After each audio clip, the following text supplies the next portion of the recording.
सुप्रभात प्यारे बच्चों, मैं रमेंद्र झा आज कक्षा 6, 7 एवं 8 के बच्चों के लिए संधि पाठ लेकर के आया हूँ। प्यारे बच्चों, पहले हमें समझना है कि संधि क्या होती है। तो सम जोड़ धी कहने का तात्पर्य कि शब्द का अर्थ है, संधि शब्द का अर्थ है मेल या जोड़।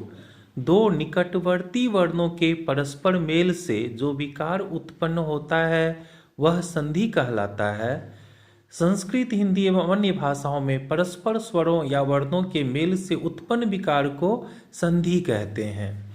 अब संधि के भेदों के बारे में जाने तो संधि 3 प्रकार की होती है: स्वर संधि, व्यंजन संधि, विसर्ग संधि। तो आज हम स्वर संधि के बारे में चर्चा करें। जब दो निकटवर्ती स्वर वर्णों के मेल से परिवर्तन होता है वहाँ स्वर संधि होती है। यथा विद्या जोड़ आलयः विद्यालयः।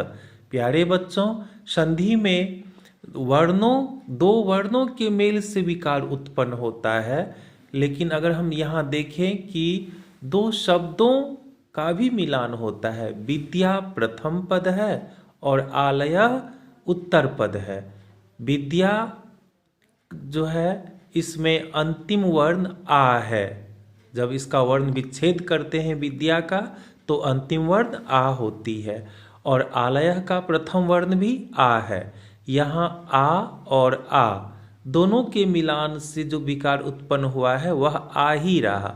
तो प्रायः देखा क्या जाता है कि स्वर संधि में उत्तर पद और प्रथम पद दोनों तरफ स्वर वर्णों का ही मेल होता है, स्वर वर्णों से ही विकार उत्पन्न होती है। अब स्वर संधि के भी 5 भेद होते हैं, जिसमें आज हम लोग दीर्घ संधि की बात करते हैं। स्वर संधि के अंतर्गत जो 5 भेद है इसमें सबसे पहले है दीर्घ संधि। तो इस पर हम लोग आज विचार करें।